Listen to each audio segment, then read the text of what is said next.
Olá, meu nome é Wesley Camesini Ataíde e eu vou apresentar aqui parte do código para vocês. Ok, vamos ver um pouquinho sobre a estrutura do nosso contrato e as funções que ele faz. A estrutura, uma das mais importantes talvez, seja a estrutura da enquete. A gente tem vários atributos aqui. Uma diferença que a gente percebeu é simplesmente usar o endereço como usuário, isso se repete para o voto e para a aposta também. A gente simplesmente mantém o endereço de quem criou, de quem votou, de quem apostou. Além disso, agora a gente também precisou criar um atributo booleano para ver se a enquete está aberta ou não. O montante inicial continua como no PD2, a questão também é necessário, e as opções de resposta também são necessárias. A gente, em vez de uma estrutura de data, a gente está usando um timestamp mesmo, um sideint de quando ela começou e quando ela termina a enquete. O voto ele se tornou um pouco mais simples. A gente vai manter esses votos e as apostas também, essencialmente por enquete, então a gente não precisa mais ter o ID da enquete em cada voto. A gente só mantém quem votou e a opção em que votou na enquete. E na aposta é similar. A gente tem o valor, quem apostou, e a opção em que foi apostada. A gente tem umas estruturas específicas aqui, só para permitir o armazenamento quando a gente está lidando com as funções ali na blockchain. Uma estrutura para armazenar os votos, uma estrutura para armazenar as apostas. Além disso, tem também uma estrutura para marcar quem participou em cada uma das enquetes, para cumprir nosso requisito de quem apostar não poder votar e quem votar não poder apostar. Aqui nós temos os principais atributos mantidos. A gente tem as enquetes, os votos, as apostas e as participações. Além disso, é relevante notar que a gente está indexando as enquetes por um contador. A primeira enquete recebe o valor 0, a próxima enquete recebe o valor 1 e assim por diante. E além disso, a gente fixou a taxa de voto para esse valor específico para todos os votos, para todas as enquetes, em vez de ter um valor específico para cada enquete. Então vamos passar sobre os requisitos funcionais. Essa função é a que cria a enquete. Ela simplesmente recebe a questão e um período de válido, no caso quantos segundos ela vai permanecer válida essa enquete, e ela cria uma nova enquete com essas especificações. Quem mandou a mensagem vai ser o criador, o quanto ele mandou vai ser a quantidade inicial, o montante inicial, as perguntas que ele mandou, a pergunta que ele mandou vai ser a pergunta da enquete. A gente inicializa um array de opções e a gente tem o tempo de começo, que é o atual, o timestamp desse bloco, e um período válido, que vai ser quanto tempo vai durar essa enquete.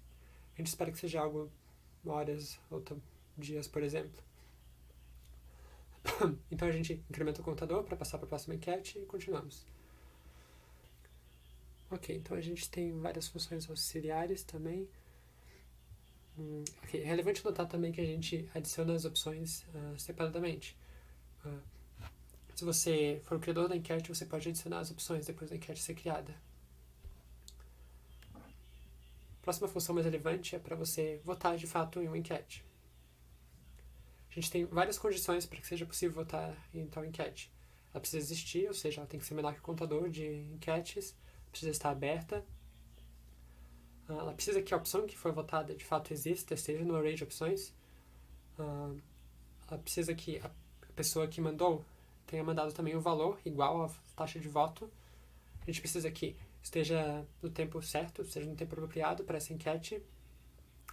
E além disso, a gente garante que essa pessoa nem votou nem apostou já. A gente só pode apostar ou votar e só uma vez também.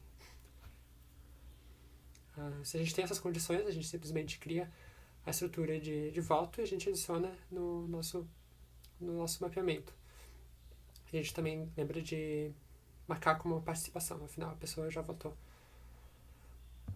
De um modo bastante similar, a pessoa pode colocar uma aposta, ela pode fazer uma aposta. De novo, são as mesmas condições essencialmente.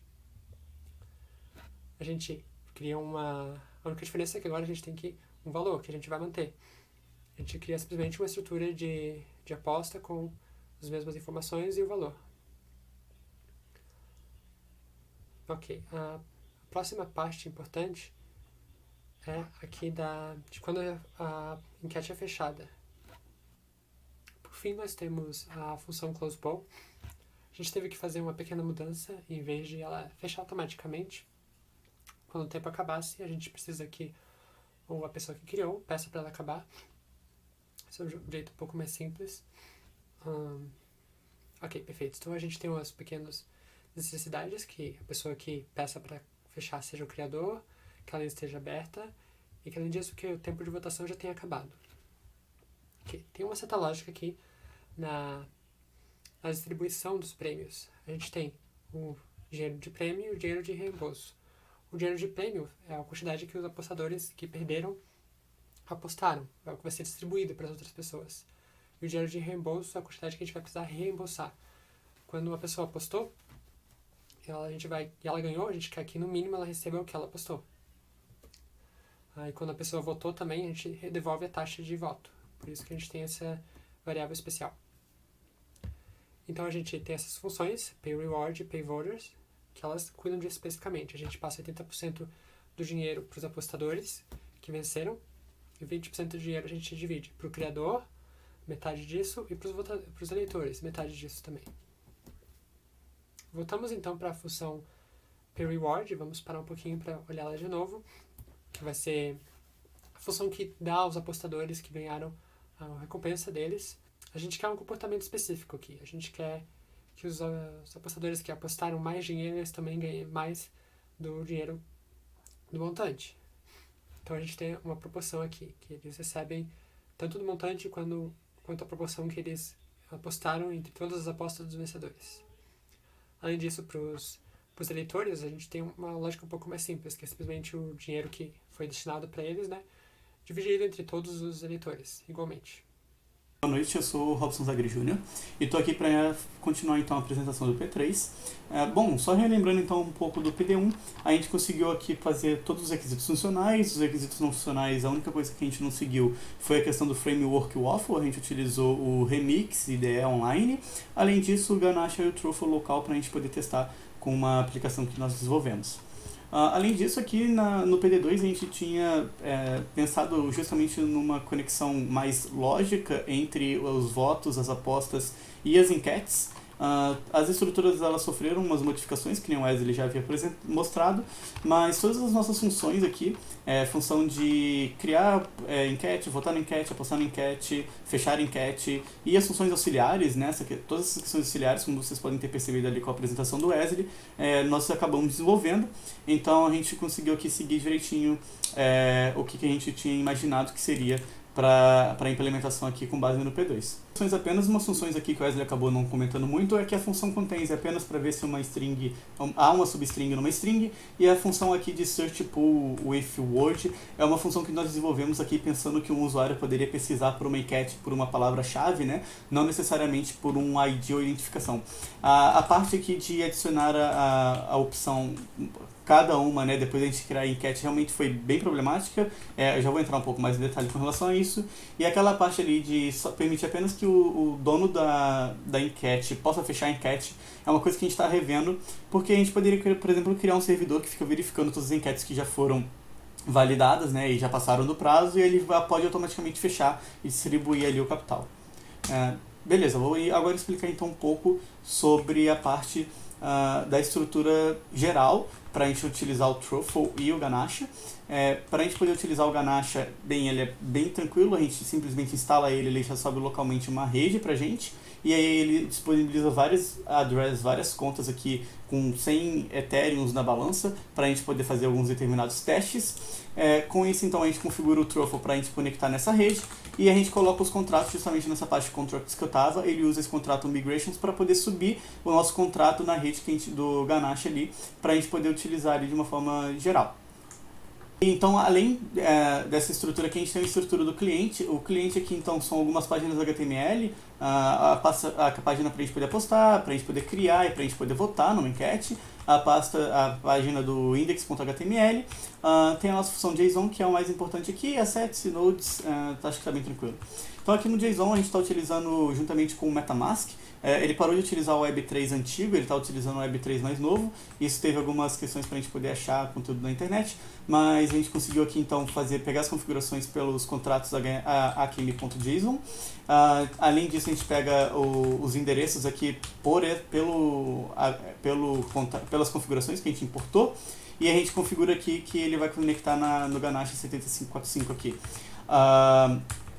Além disso, aqui tem algumas funções que a gente pode mostrar, mas acho que a gente pode simplificar aqui pela função de aposta. Então a gente tem um formulário de aposta. Quando esse formulário é disparado, ele vai pegar algumas informações ali da aposta, a informação do voto que você deu, na quantidade que você está apostando, no tipo da quantidade que você está apostando, e aí ele vai fazer então uma chamada para o método do contrato, que é justamente aquele método que o Wesley mostrou ali, de fazer uma aposta numa determinada enquete, numa determinada opção, e a gente passa aqui o amount no Velo e justamente no Send. E aí após isso a gente simplesmente faz a nossa verificação aqui do formulário de apostas. Então a gente pode ver um pouco mais sobre isso no site que desenvolvemos. É um site bem simples, é um site que a gente se inspirou bastante nos sites de fóruns e discussões que a gente tinha lá na década de 90, 2000. E essa era a ideia, a gente inclusive encontrou esse GIF patch aqui, que é um site bem legal para poder criar objetos inanimados aqui, no caso a Akami-chan, que virou nosso mascote aqui, Akami-chan. A gente está conectado aqui, a gente poderia ser o profile do usuário, e aí a gente pode fazer então alguma pergunta. Então no Ask a gente faz uma pergunta, não sei, aqui a gente pode pesquisar, por exemplo, quem você prefere em ReZero, e aí no caso a gente pode apostar um valor inicial para, sei lá, 3 dias, e a gente bota aqui Emília e Irene, e aí a gente cria uma aposta.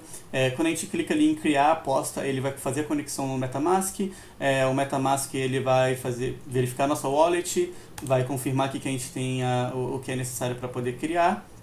E aí a primeira ali é para a gente poder criar a aposta, as outras duas aqui são justamente para a gente poder adicionar as opções na aposta, não é cobrado nenhuma taxa a mais, apenas o gás ali mesmo, o FII, né? A gente já recebe aqui que as transações foram confirmadas, e aí quando a gente volta lá para inicial, a gente pode pesquisar nesse botão aqui para pegar todas as apostas que foram existentes. Então tem How to Build Site, qual é o melhor personagem de Boku no Hero e quem você prefere em ReZero. Então aqui, por exemplo, você poderia votar, né, o Midori ou o All Might. Você poderia aqui também votar aqui no ReZero. E aí a pessoa que criou, ela também pode apostar, né? A gente não limitou isso, então não sei, ela vota aqui na Rain. E aí é só ela clicar em voto e aí faz a mesma questão ali de conectar na MetaMask, fazer requisição lá ao nosso contrato e fazer toda a transação aqui direitinho. E aí pronto, voltamos na opção 1 ali, né? Bom, e é basicamente isso. Muito obrigado pela atenção e ficamos à disposição caso precisamos esclarecer alguma coisa. E para a gente poder ver aqui, por exemplo, o sistema de aposta, a gente pode clicar aqui qual é o melhor personagem de Boku no Hero, a gente clica aqui no B e a gente vai para a parte de aposta aqui. Vamos dizer que eu vou apostar um Ethereum de que o Midoriya vai ganhar essa aposta. É só apostar em B, ele faz a conexão lá com a MetaMask direitinho, a gente paga aqui a taxa de FII e a aposta em si, e pronto, apostamos em 0 de que iríamos vencer. Bom, esse é o contrato Acme, ficamos à disposição aqui para poder esclarecer qualquer coisa. Obrigado pela atenção.